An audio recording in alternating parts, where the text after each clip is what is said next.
1918년 2월 기영주 녹동 한 양반가의 상가에서 기이한 풍경이 벌어졌다.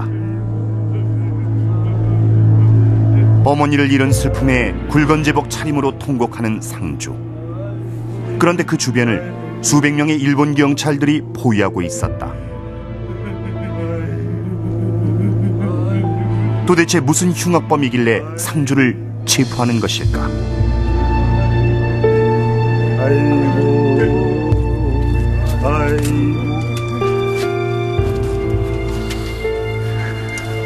일경이 그를 포박하려 하자 그는 오히려 그들을 꾸짖었다. 내 힘이 어머니를 여인 죄인이거늘 어찌하여 또 포박하려 하는 것이냐. 내 몸에 손대지 마라. 내 스스로 가겠다. 흰 두루마기로 갈아입고 자신의 백마를 타고 가며 시한수를 남긴다. 어머니 장례 마치지 못했고 나라님 원수도 갚지 못했네. 빼앗긴 국토마저 되찾지 못했으니 죽은들 무슨 면목이 있으리. 그는 바로 항일무장투쟁의 영웅 광복회 총사령 박상진이었다.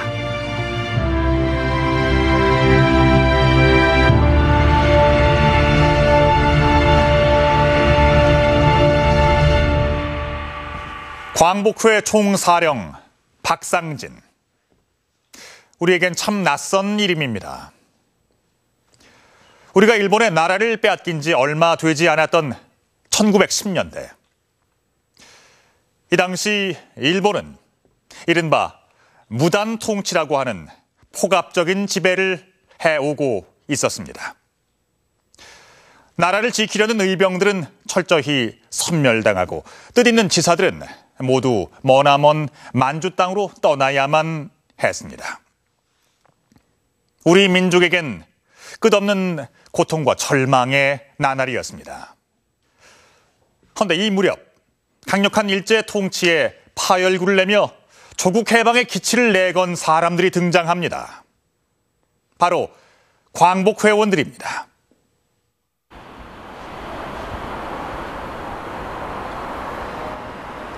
경주에서 대구로 가는 길목에 있는 효현교. 그런데 1915년 12월 경주에서 거둔 세금을 운반하던 마차가 귀환들에게 털리는 사고가 발생한다. 일본 경찰의 통제를 뚫고 8,700원의 거금을 강탈한 범인들. 하지만 범인들은 끝내 잡히지 않았고 사건은 단순 강도 사건으로 종결됐다.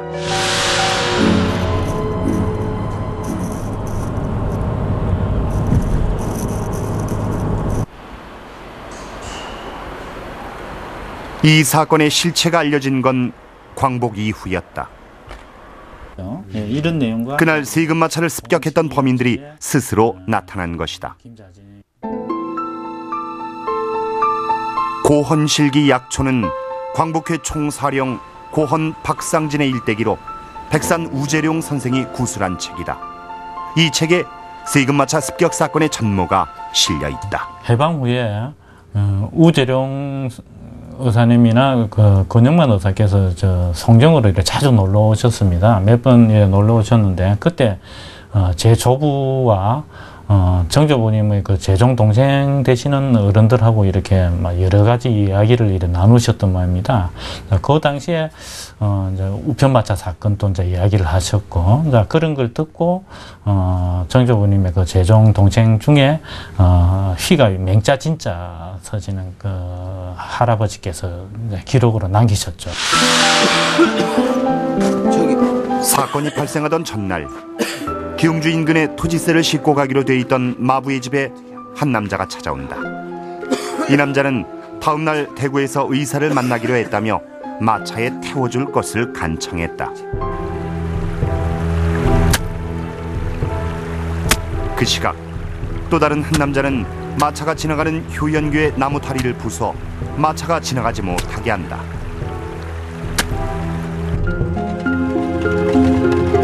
다음 날 새벽 세금 마차는 외부 사람은 동승할 수 없다는 규정을 어기고 전날 밤에 찾아온 환자를 태우고 대구로 향한다.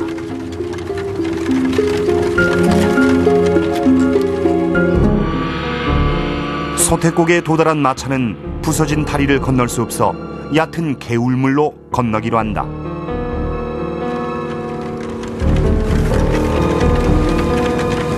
마차의 속도가 느려지자 짐칸에 타고 있던 환자는 품속에서 칼을 꺼내 세금 행囊을 파괴하고 돈을 꺼내기 시작한다.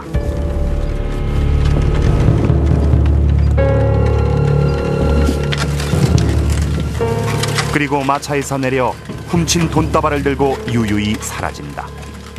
일본 경찰은 이 사건을 백방으로 조사했지만 단서조차 잡지 못했다. 세금을 턴 두 사람은 광복회 지휘장인 우재룡, 권영만 의사였고 훔친 세금은 독립군 군자금으로 보내진다.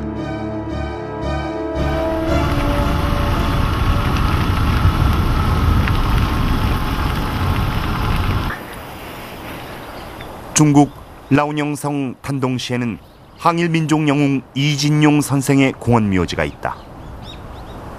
황해도 출신의 의병장인 그는 1908년경 예성강 일대에서 일본군을 물리쳐 해서명장이라 불리던 인물이다.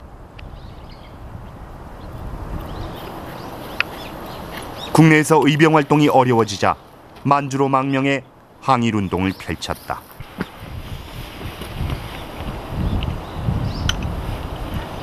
(1917년) 그에 대한 체포기사가 실렸는데 죄목이 특이하다. 이진용 부대가 금광의 현금 수송마차를 습격, 무장 총격전을 벌여 일본인 순경 외에 7명을 살상한다.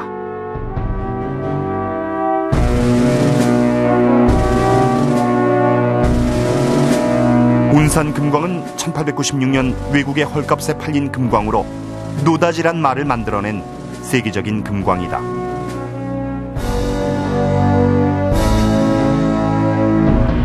이진용은 광산의 이익금을 환수하는 것은 빼앗긴 재산을 되찾는 정당한 행동이라 여겼다. 부하들과 함께 대담하게 압록강을 넘어 일본 경찰과 총격전을 벌인 이진용. 그는 바로 광복회의 만주 사령관이었다.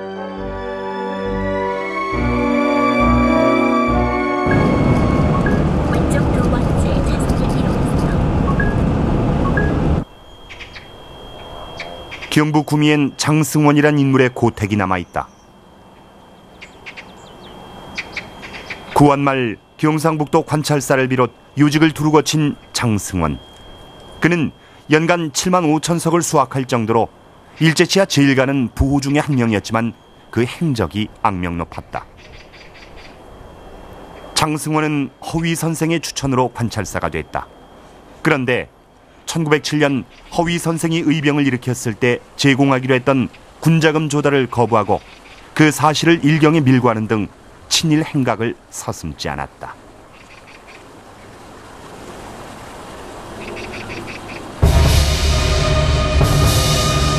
(1917년 11월 10일) 밤 일단의 괴한들이 장승원의 집을 급습한다.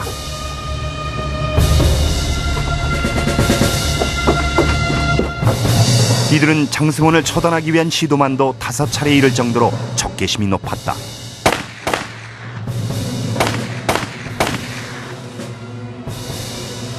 다섯 번의 시도 끝에 성공한 이들은 경문을 붙이고 어둠 속으로 사라졌다.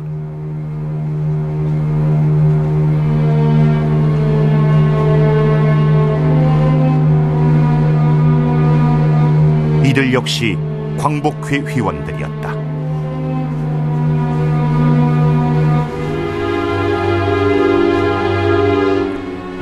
민족의 이름으로 약질 친일 부호들을 사살하고 금광을 습격하고 세금을 탈취하는 광복회원들.